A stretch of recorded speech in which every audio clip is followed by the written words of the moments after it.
주님을 누리와니라.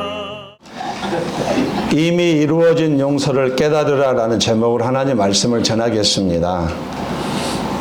우리는 누구나 죄를 짓습니다. 교사를 해보니까 사람이 하루에 지은 죄가 365가지 이상이 됩니다. 기억한 건 한 가지 아니면 기억도 못합니다. 그렇게 우리는 살아가고 있습니다. 우리는 항상 죄를 짓습니다. 어떤 죄는 큰 죄를 짓기도 합니다. 그럴 때 우리는 마음이 매우 불편합니다. 죄책감 때문에 마음이 매우 괴롭습니다. 그 죄를 아무리 숨겼다 할지라도 내 양심이 나를 계속 찌르는 것입니다. 그래서 사실 잠도 편안히 잘 수가 없습니다. 예배 자리에 앉아 있어도 마음이 자유롭지 못합니다.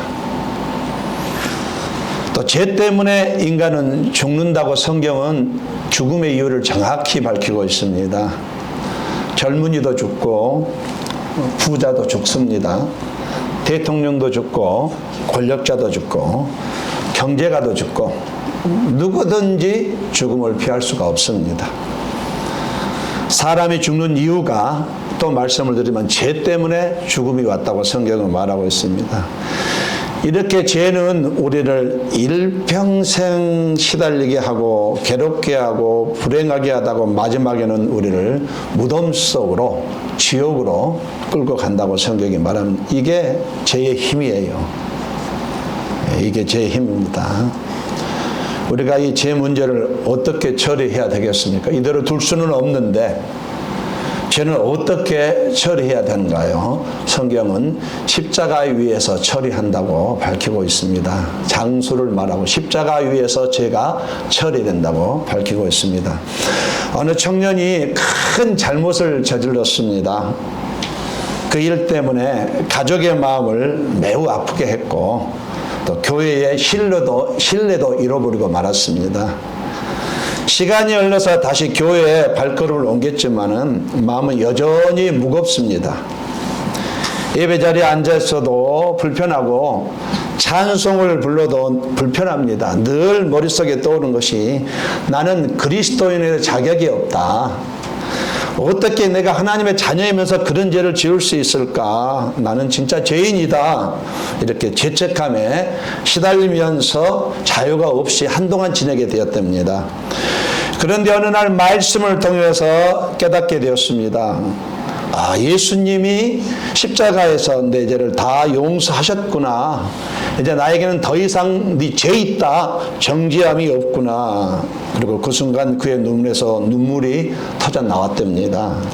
그는 깨달았습니다. 아, 이미 나는 용서받았구나. 나는 하나님의 자녀이구나. 그날 이후로 그 청년은 달라졌습니다. 찬송할 때 자유가 있었고 기도할 때 확신이 있었어, 담대함이 있었습니다. 죄의 눌림에서 벗어났더니 그런 일이 일어났던 것입니다. 십자가에서 이미 이루어진 용서를 깨닫는 순간 그의 삶이 달라지기 시작했던 것입니다. 복음이란 기쁜 소식, 복된 소리, 복음이라는 것은 이미 이루어진 용서가 있다고 말하는 것입니다. 예수 그리스도가 십자가에서 우리의 죄를 단번에 해결했다. 이것이 복음입니다. 십자가에서 나의 죄 문제가 완전히 끝났다. 이것이 복음이란 얘기예요. 십자가는 단순히 상징적인 것이 아닙니다. 펌으로 거르는 것이 아니에요. 우리가 십자가를 바라볼 때마다 십자가는 죄를 끝내신 하나님의 선언이다라는 것이에요. 십자가는 단번에 완성된 용서의 사건이라는 것입니다. 내 죄가 아무리 크다고 해도 그 죄보다 더 큰 용서가 십자가에서 이미 이루어졌다고 말하고 있습니다. 죄는 나를 정죄하지만 십자가의 용서는 더 강력하게 나를 자유케 한다고 말하고 있어요. 십자가에서 나의 죄 문제가 완전히 해결됐다. 완전히 끝났다. 이렇게 성경은 말하고 있습니다. 이미 이루어진 용서가 나에게 있다라고 말하고 있습니다. 그래서 우리가 붙잡아야 할 복음은 이것입니다. 이미 십자가에서 용서는 다 이루어졌다는 것이에요. 이게 복음이에요. 우리에게 필요한 것은 무엇이냐면 이미 이루어진 용서를 깨닫고 살아가야 되는 것이에요. 죄에서 더 이상 자유하지 못하고 방황하지 말고 나의 죄는 이미 용서되었다는 것을 깨달아야 된다는 얘기예요. 이것을 깨닫는 순간 나의 삶이 새로워지는 것입니다. 죄책감이 사라지는 것이고 영적인 방황이 사라지는 것이고 말씀이 드디어 들리기 시작하고 말씀이 즐거워지고 예배가 즐거워지고 자유함이 있고 기도하는 것이 확신이 있고 담대해지고 예배가 달라지고 기도도 달라지고 나의 하루하루의 삶이 달라진다는 것이에요. 그리스도인은 이미 죄에 대한 용서가 이루어졌습니다. 이건 성경이 말씀하는 거예요. 그래서 우리는 나의 죄가 이미 용서를 받았구나 이것을 깨달아야만 됩니다. 이것을 깨달을 때 나의 삶이 새로워집니다. 이미 이루어진 용서를 깨달으면 어떤 일이 일어날까요? 오늘 본문은 이미 이루어진 용서를 깨달으면 일어나는 일에 대해서 말하고 있습니다. 바울은 로마서 7장에서 율법의 역할을 설명하고 있어요. 율법은 거룩하고 선하지만 죄를 드러내고 사람을 정죄하는 기능을 하고 있다라고 말했습니다. 그래서 누구든지 율법 앞에 서면 누구나 이렇게 말할 수밖에 없다. 나는 죄인이구나. 나는 부족하구나. 이렇게 말할 수밖에 없다는 거예요. 그런데 로마서 8장에 들어서면서 바울은 놀라운 선언을 합니다. 1절 말씀에 그러므로 이제 그리스도 예수 안에 있는 자에게는 결코 정죄함이 없나니 이 그러므로는 앞장과 이어지는 말하는 것입니다. 그래서 쉽게 해서 무슨 의미냐면은 율법은 나의 죄를 드러내지만 예수님의 십자가는 그 죄를 끝내버렸다 이 뜻이에요. 이해가 되시면 아멘 하시겠어요? 이걸 오늘 본문이 이걸 말하고 있는 것입니다. 이제라는 말은 현재 지금 상황을 말합니다.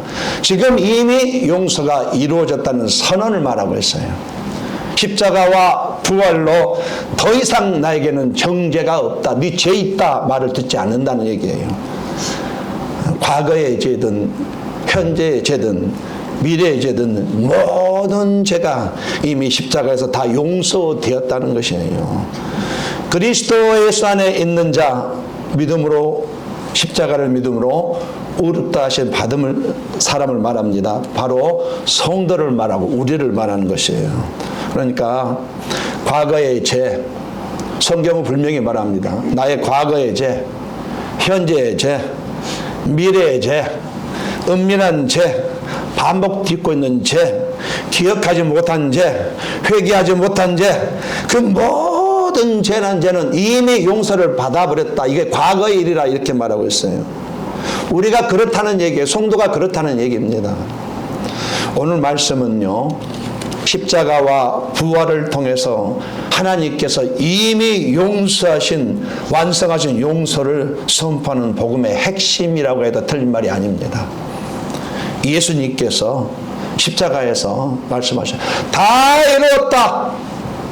다 이루었다. 다 이루었다.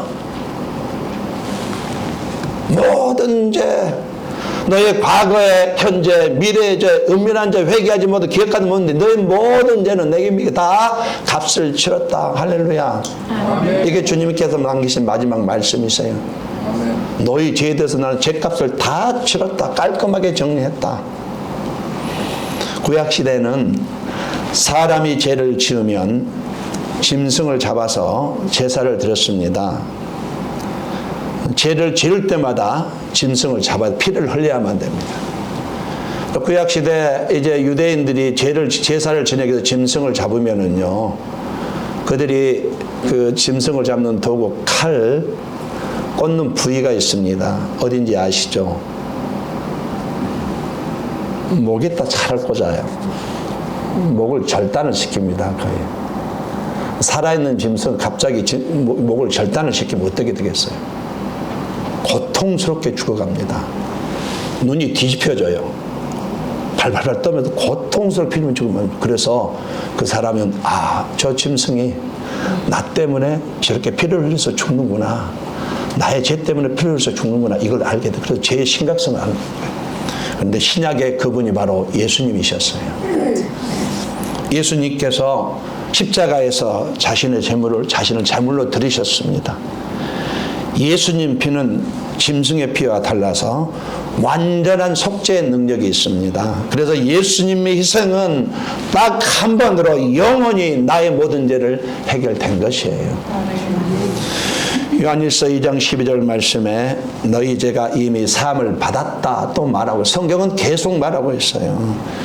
용서는 이미 이루어진 사건이다라는 뜻입니다. 지금 이 자리에 있는 저와 여러분은 이미 용서받은 자라고 성경이 하나님께서 말씀하고 있습니다. 십자가는 단순한 상징이 아닙니다. 십자가는 나의 죄를 완전히 끝내신 하나님의 승리의 선언이에요.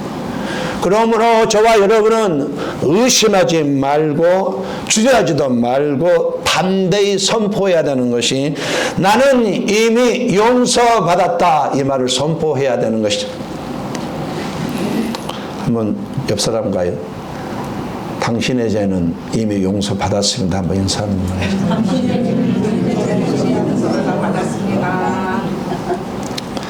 이미 이루어진 용서를 깨달으면 어떤 일이 일어나겠습니까? 첫 번째, 이미 이루어진 용서를 깨달으면 정죄에서 해방이 됩니다. 당신 죄 있어, 이것이 해방이 된다는 얘기예요. 1절 말씀, 결코 정죄함이 없나니. 정죄란 단어 앞에 결코라는 강력한 부정어가 붙어 있어요. 강력한 부정어가 붙어 있습니다. 어떤 경우에도, 우리 그리스도인은 어떤 상황에도 어떤 조건에서도 예수 믿는 자에게는 더 이상 정죄가 있을 수 없다, 이 말을 하고 싶은 거예요. 고린도서 2장 13절 13절 말씀을 이렇게 말합니다. 우리 같이 한번 읽어보겠습니다. 시작.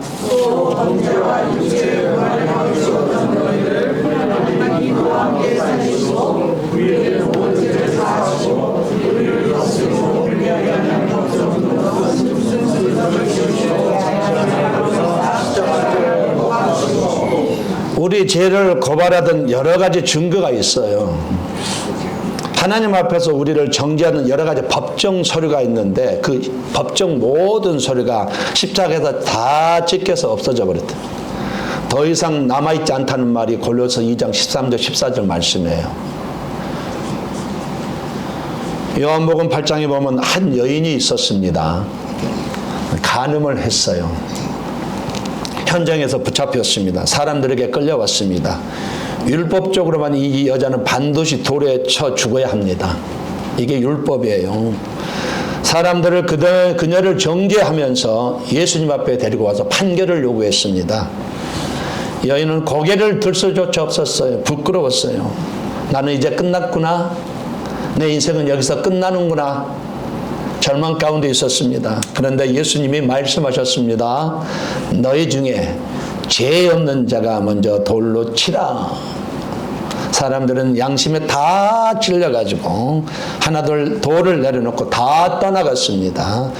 예수님은 여인에게 말씀하셨습니다. 나도 너를 정죄하지 아니하노니 가서 다시는 죄를 범하지 말라. 그 순간 이 여인은 깨달았습니다. 나의 죄가 이미 용서받았다는 것을 깨달았어요. 죄는 우리 인생이 끝났다고 말하지만 십자가는 이미 용서했다고 선언하는 것이에요. 혹시 우리 안에 이 여인과 같은 그런 죄짐이 있을지 모르겠어요. 어떤 며느리가 있었습니다. 며느리가 있었는데 제주도 신혼여행을 갔다 와서 시아버지 댁에 이제 인사를 드리러 가, 이걸 신행이라 그러죠. 시아버지한테 시부모 인사를 드리러 왔는데 아침 첫 밥상을 차렸습니다. 이 얘기 잘 아실 거예요. 밥상을 차려가지고 첫 밥상이는 이제 시어머니 시아버지 처음 드리는 밥상이에요. 잘 보여야 됩니다. 옷매무시도 바로 잡고 반찬도 맛있어야 되고 입맛도 돋가야 되고, 이렇게 밥상을 들고 갔는데 시골에 가면 문지방이 있는 거 아시죠? 이 문지방에 다리가 걸려가지고 세상에 밥상을 엎었는데 하필 그 밥상이 시아버지 얼굴에 덮어버렸어요. 얼마나 이게 죄송한 일이에요. 얼마나 부끄러운 일이에요. 그래가지고 아버님 죄송합니다. 아버님 죄송합니다. 아버님 죄송합니다. 그러니까 시아버지가 며느리가 이쁘지 않겠어요? 괜찮다 분명히 얘기했어요. 잊어버려라 분명히 얘기했단 말이에요. 기억하지 마라. 그럴 수 있지. 아무 기억도 하지 마라. 지나갔다. 이렇게 얘기했습니다. 그런데 이 며느리는 시아버지는 이미 용서했는데 자신은 용서를 못하는 거예요. 죄책감이 시달려가지고 또 점심 때 밥상을 딱 차려와가지고 들어가면서 이번엔 실수하지 않았던 거예요. 딱 놓으면서 아버님 아침에 일 정말 죄송합니다. 그러니까 시아버지가 이번에도 잊어버려. 괜찮아. 나 아무렇지 않아. 여기까지는 괜찮은 것 같아요. 그런데 이 며느리는 아직도 죄책감이 시달려 이미 시아버지는 용서했는데 본인만 자신을 용서하지 못하고 저녁 때도 또 밥상을 차려와가지고 아버님 오늘 아침에 있었던 밥상 엎은 거 정말 죄송합니다. 그러니까 시아버지가 이때까지도 괜찮았던 것 같아요. 괜찮아 잊어버려 약간 퉁명스럽게 얘기를 했단 말이에요. 잊어버려 했습니다. 근데 이 며느리는 아직도 자기 자신은 용서가 안 되는 거예요. 그 다음날 아침에 또 와서 아버님 어제 아침에 밥상 엎은 거 제발 용서해 줘. 이제는 시아버지가 약간 신경질이 나서 괜찮다니까 잊어버려 했단 말이에요. 근데 이 며느리는 아직도 자기 자신을 용서하지 못하고 또 점심에 또 아버님 어제 아침에 저녁에도 이걸 3일 동안 계속 하더래요. 나중에 시아버지가 성질을 냈답니다. 너 왜 그러니? 너 모자란 아이니? 내가 이미 용서했는데 왜 자꾸 그것을 기억해? 잊어버려 끝났어. 이렇게 했다는 얘기가 있습니다. 무엇을 말하는지 여러분 의도를 아시잖아요. 과거의 잘못, 과거의 실패, 죄책감 때문에 나는 안 된다, 나는 끝났다 말하고 눌려있지는 않은지 한번 생각해 보라는 얘기예요. 어떤 권사님은요, 처녀 때 물레방앗간에서 썸 타는 것을 80까지 회개하는 권사님 실제 있어요. 어떤 권사님은 지금 서방님 만나시기 전에 여기 녹음되지만 그래도 사실이니까 얘기합니다. 물레방에서 어떤 동네 오빠가 썸을 탔습니다. 근데 그게 평생 걸린 거예요. 결혼하고 나서도 정말이에요. 교회 사나니 그때 물레방앗을 있었던 거 용서해 주세요. 그걸 평생 동안 해결했다는 얘기예요. 실제 있었던 일이에요. 혹시 이런 일이 우리 가운데 있지는 않은가 한번 생각해 볼 필요가 있습니다. 십자가의 복음은요, 분명히 말합니다. 이미 네 죄값이 지불되었다. 더 이상 정죄 판결은 끝났다. 나의 신분은 죄인이 아니라 의인이다. 십자가에서 나의 죄가 이미 해결되었다는 것이에요. 이것을 받아들이는 것이 믿음입니다. 나의 죄가 이미 용서됐다는 걸 받아들이는 것이 이것이 믿음이에요. 십자가를 믿는 것이 믿음이라고 해요. 나를 바라보면 여전히 죄와 허물이 보이지만 예수님 바라보면 예수님의 보혈이 보이는 것입니다. 믿음이란 내 감정이 아니라 하나님의 선언을 붙드는 것이에요. 성도는 스스로를 정죄하면서 나는 소망이 없다고 말하지 말아야 하는 것입니다. 우리는 이렇게 고백해야 되겠습니다. 나는 예수 안에서 이미 용서받았다. 나는 의롭다 하심을 얻은 자다. 이것이 믿음이며 우리의 자유인 것이에요. 그리스도 예수 안에 있는 자에게는 결코 정죄함이 없나니 하나님이 심심해서 이런 말을 하셨을까요? 예수님은 이미 나의 죄를 용서하셨습니다. 이 말씀이 우리 자유의 선언이 돼야 되는 것이에요. 나의 죄가 이미 해결되었다는 것을 깨닫기를 예수님으로 강력히 권면드립니다. 아멘. 이걸 믿는 것이 믿음이라고 해요. 내 죄가 이미 용서되었다는 것을 믿는 것이 믿음이라고. 두 번째로 이미 이루어진 용서를 깨달으면 참된 회개가 일어나게 되어 있습니다. 회개는 이미 주어진 용서를 깨달을 때 자연스럽게 흘러나오는 반응이에요. 요한일서 1장 9절 말씀, 만일 우리가 우리 죄를 자백하면 저는 미쁘시고 의로우사 우리 죄를 사하시며 우리를 모든 불의에서 깨끗게 하실 것이요. 내가 열심히 회개하면 하나님이 그래 이제 용서해 줄게라고 마음을 바꾸는 것이 아니라는 뜻입니다. 하나님은 이미 예수님의 십자가에서 나의 죄를 용서해 줬어요. 이미 용서는 끝난 사건이에요. 그렇다면 우리는 질문할 필요가 있습니다. 그러면 주님, 왜 우리가 회개를 해야 됩니까? 이미 용서하셨잖아요. 내가 굳이 회개할 필요가 있습니까? 이렇게 질문할 수 있어요. 미래 죄까지 용서했는데 내가 굳이 회개할 필요가 있습니까? 이렇게 우리가 질문할 수 있어요. 예수님의 십자가는 단번에 영원히 모든 죄를 해결했습니다. 우리는 여기까지 받아들이겠어요. 나의 과거의 죄, 나의 현재의 죄, 나의 미래의 죄까지 이미 보혈로 다 용서되었습니다. 이것은 하나님의 객관적인 선언이에요. 하나님은 이미 용서하셨지만 문제는 우리가 여전히 죄를 짓는 것이 문제란 얘기예요. 하나님은 이미 용서를 하셨지만 여전히 내가 죄를 짓고 있는 이 상황이 나에게는 문제가 되는 것이에요. 왜? 저와 여러분이 죄를 지을 때에 하나님과의 교제가 막히게 되어 있습니다. 죄를 짓게 되면 성령의 기쁨이 날아가 버려요. 우리가 죄를 지면 양심의 가책을 느끼게 되었습니다. 성령께서 매우 심하게 근심하셔요. 하나님과 거리감이 생기게 돼요. 하나님의 불편해지게 돼 있다는 얘기예요. 자녀가 아버지의 아들이라는 신분은 변하지 않지만 자녀가 잘못했을 때 아버지에게 사과하지 않으면 아버지의 관계가 불편해집니다. 이해가 되시면 아멘 하시겠어요? 이걸 말하는 거예요. 그런 것처럼 저와 여러분이 죄를 지으면 신분은 변하지 않지만 영생은 뺏어가지 않지만은 하나님과 관계가 매우 불편해지는 것이에요. 이것이 우리의 문제. 그래서 회개를 해야 되는 것이에요. 그래서 요한일서 1장 9절 말씀은 성도들에게 자꾸 죄를 자백하라 말하고 있습니다. 이것은 새로운 용서를 얻으란 말이 아닙니다.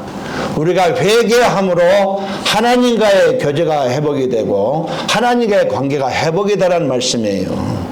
우리가 회개함으로 다시 성령께서 주시는 기쁨과 자유를 누리라는 말입니다. 회개함으로 이미 십자가에서 용서를 이루어 주셨지만 우리가 죄를 자백하고 회개할 때에 그 용서의 은혜가 내 삶에 실제로 경험되는 것이에요.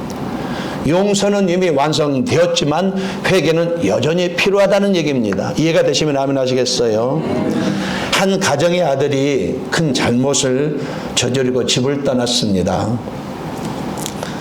아버지한테 미리 돌아가시지도 않았는데 아버지가 돌아가시면 남길 재산을 미리 당겨주세요.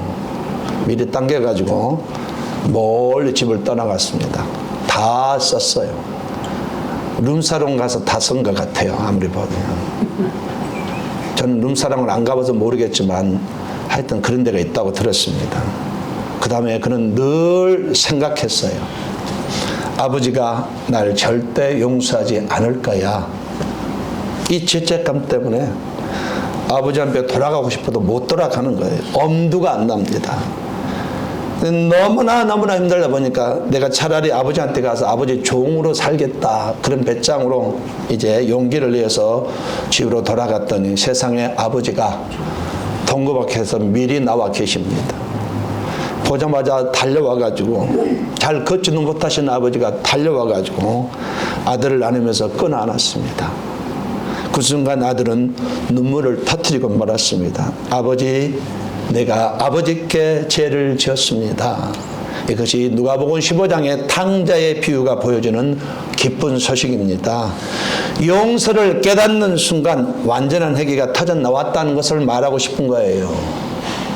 이미 용서가 되었다는 것을 깨달은 순간 완전한 회개가 터져 나왔다는 것을 말하고 싶습니다. 십자가의 용서는 이미 완성되었지만 회개를 통해서 그 은혜가 내 삶 속에서 새롭게 적용이 되는 것이에요. 십자가는 재해결이 된 사건이고 회개는 그 사건의 효력이 오늘날 내 삶 속에 살아 움직이게 하는 것이라는 얘기입니다. 회개는 새로운 용서를 얻기 위한 것이 아니라 이미 주어진 용서 안으로 내가 다시 돌아가서 하나님과 관계를 새롭게 하는 것이라는 얘기예요. 미래 이제까지도 이미 용서되었지만 죄를 지을 때마다 회개함으로 하나님의 은혜와 사랑을 더 깊게 누리는 것이라는 얘기예요. 이미 용서받은 은혜를 깨달을수록 죄를 더 가볍게 여기는 것이 아니라 더 깊이 죄를 미워하고 더 철저히 회개하게 된다는 얘기예요. 회개는 이미 받은 용서에 대한 감격에서 흘러나오는 것이라는 얘기를 하고 있는 것입니다. 이미 이루어진 용서를 깨달은 사람은요, 절대로 죄를 대수롭지 않게 여기지 않습니다. 가볍게 여기지 않아요. 성령의 감동으로 민감하게 죄를 느끼고 깊이 회개하게 되어 있습니다. 왜냐하면 죄값을 지불하기 위해서 예수님께서 십자가에서 엄청난 대가를 지불했어요. 예수님이 십자가에서 생명을 내어주신 대가로 나의 죄가 용서를 받았기 때문에 나는 죄를 가볍게 여길 수가 없는 것이에요. 이 사실을 알기에 죄를 가볍게 여길 수가 없습니다. 따라하겠습니다. 옆 사람에게 나는 죄를 가볍게 여길 수가 없습니다. 주님 때문에 그래요. 주님이 나 같은 것을 살려보겠다고 생명을 내놓으셨습니다. 이것이 하나님의 사랑이에요. 우리는 이 사랑을 믿고 사는 사람들입니다. 성령께서 오늘 정말 여러분 안에 십자가의 감동을 체험되시기를 예수님으로 권면드리겠습니다. 아멘. 머리로 생각하지 마시고 가슴으로 좀 경험했으면 좋겠어요. 아멘. 그래서 이미 내 죄가 용서함 받았던 것을 깨닫게 되면 죄를 미워할 수밖에 없습니다. 회개하는 마음이 더 깊어질 수밖에 없는 것이에요. 모든 죄가 이미 값이 지불되어서 이미 해결되었습니다. 십자가에서 그 일이 이미 이루어졌습니다. 이미 이루어진 용서를 깨달으시기를 예수님으로 권면드리겠습니다. 이와 같이 첫 번째, 이미 이루어진 용서를 깨달으면 정죄에서 해방이 됩니다. 두 번째로 참된 회개가 일어나면 진짜 회개하게 돼요. 죄를 지을 때마다 민감하게 회개하게 됩니다. 마지막 세 번째로 이미 이루어진 용서를 깨달을 때에 새로운 삶을 살아갑니다. 이제부터 성령의 인도하심을 받으려고 몸부림치게 돼 있어요. 십자가의 용서를 깨달은 사람은 더 이상 과거에 묶이지 않고 성령의 능력 안에서 새로운 삶을 살아가려고 몸부림치게 돼 있습니다. 우리 2절 말씀을 같이 한번 읽어보겠습니다. 시작.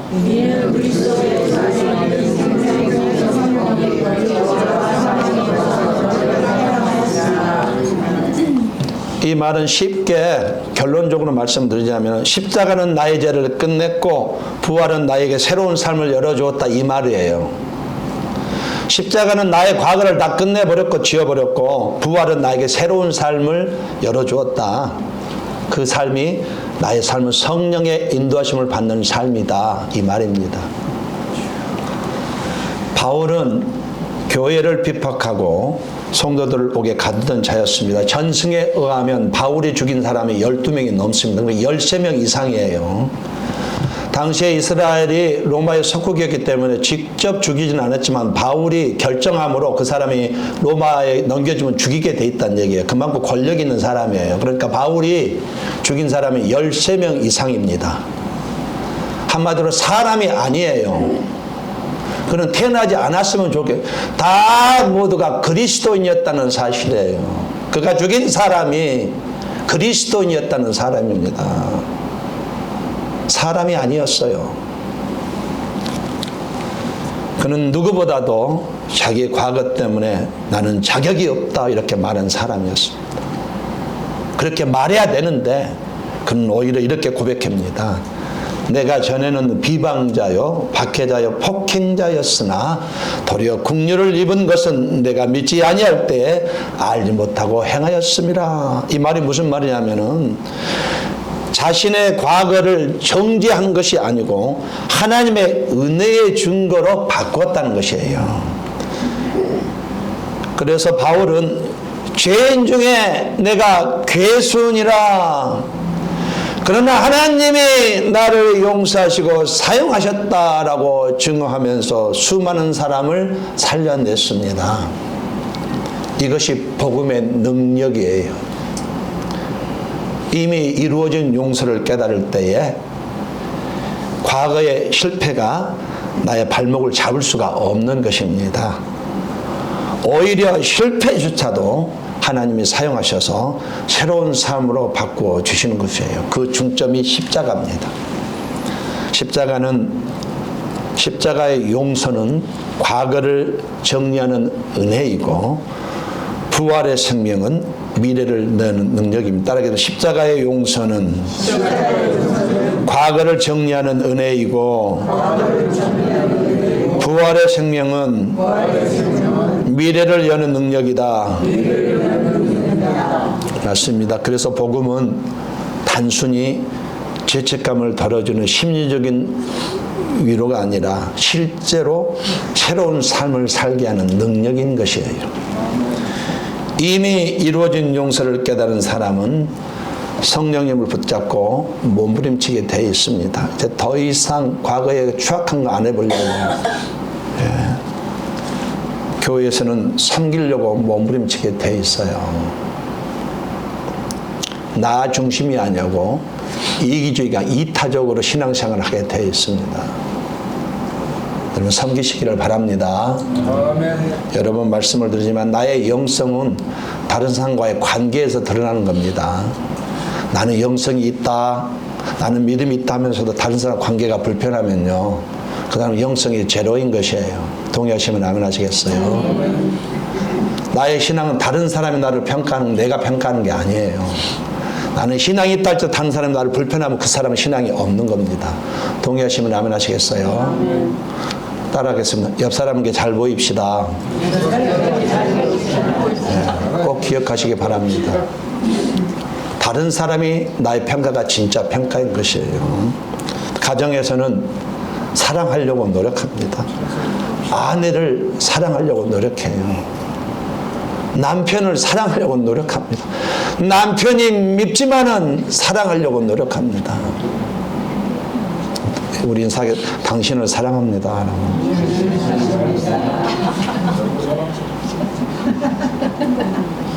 저 왜 이용 공사님 안 하셔요? 세상에서는 소금이 되려고 썩어가는 세상을 좀 더 지연시켜 보려고 세상 중심에서 소금이 되는 것이에요. 빛으로 살아가려고 몸부림치는 것이에요. 저와 여러분이 과거에 묶여 산다면 아직 용서를 깨닫지 못한 것입니다. 아직도 물레방앗간을 썸 타는 것을 회개하고 있다면 아직도 용서를 깨닫지 못하는 것이에요. 이미 이루어진 용서를 믿음으로 붙잡을 때 우리는 과거에서 벗어나 담대히 미래를 향해서 나아가게 되어 있는 것입니다. 혹시나 아직도 과거의 죄와 실패 때문에 붙잡혀 있는가요? 그러면 오늘 말씀을 마음에 새겨야 됩니다. 그리스도 예수 안에 있는 생명의 성령의 법이 너를 해방하였습니다. 십자가는 나의 과거를 깨끗이 끝냈습니다. 부활은 나의 미래를 열어줘. 나의 삶은 부활부터 새롭게 시작이 되는 것이에요. 나에게는 부활이 있잖아요. 그러므로 이제는 더 이상 죄책감에 묶이지도 말고 이제부터는 내 안에 거하시는 성령님의 인도함을 받아서 몸부림치면서 하나님의 영광을 돌리는 삶을 살아가면 그만인 것입니다. 이미 이루어진 용서를 깨달으면 이제는 성령과 동행하려고 몸부림치는 것이에요. 성령과 동행하시기를 예수님으로 권면 드리겠습니다. 말씀의 결론을 맺겠습니다. 오늘 우리가 붙잡을 복음은 분명합니다. 내 죄의 문제가 해결됐다는 것을 분명히 알아야 되겠어요. 제목처럼 이미 이루어진 용서를 깨달아야 되겠습니다. 말 못하는 죄 때문에 혹시 아직도 괴로워하고 있습니까? 오늘 말씀을 붙잡으십시오. 그리스도 예수 안에 있는 자에게는 결코 정죄함이 없나니 더 이상 과거의 죄에 얽매이지 말고 나는 이미 용서함 받은 하나님의 자녀다라고 선포하며 살아가야 되는 것이 저와 여러분의 남은 삶인 것입니다. 살아가다가 혹시나 죄를 짓거나 죄가 발견되면 과감하게 십자가 앞으로 나가십시오. 이미 주어진 용서를 믿음으로 붙잡고 회개할 때에 하나님과 교제가 다시 회복이 되고 불편한 관계가 다시 회복이 되는 것이에요. 회개할 때 다시 평안이 오고 기쁨이 오는 것입니다. 다시 새롭게 그것을 경험하게 되는 것입니다. 회개할 때에 성령을 더 의지하게 되는 것입니다. 십자가는 나의 과거를 끝냈고 부활은 나의 미래를 열었습니다. 그러므로 성도는 더 이상 죄책감 속에 머무는 인생이 아니라 담대히 내일을 향해서 걸어가는 인생입니다. 실패와 과거의 죄가 나를 더 이상 막지 못합니다. 십자가 부활이 있기 때문에 그런 것입니다. 남은 인생은요, 성령의 감동에 민감하게 반응하면서 날마다 내 안의 성령과 동행하면 되는 것이에요. 이미 이루어진 용서를 깨닫는 사람은 삶이 달라지게 되어 있습니다. 교회 안에서 더 이상 정죄하지 않고 서로 용납하고 살아가는 것이에요. 가정에서는 좋은 아내가 되고 좋은 남편가 되고 서로를 용서하고 사랑하는 것입니다. 부모는 자녀에게, 자녀는 부모에게 서로 사랑하고 용서를 흘려보내는 것이에요. 세상에서는 소금으로 빛으로 살아서 그리스도의 용서를 세상에 선포하는 것입니다. 오늘 말씀을 마음에 새기고 한번 고백해 보시기 바랍니다. 따라해서 나는 예수 안에서 이미 용서받았다. 나는 정죄에서 해방이 되었다. 나는 하나님의 자녀다. 그러므로 따라서 그러므로 나는 담대히 회개하며 성령의 능력 안에서 새로운 삶을 살아가겠다. 이렇게 고백해야 되는 것이에요. 남은 인생 여러분 안에 계시는 성령 하나님과 동행하시기를, 그렇게 사시다가 시상대 앞에 서서 여러분의 상급 받으시기를, 그리고 영생으로 들어가시기를 예수님으로 간절히 축원합니다. 우리 찬양하겠습니다.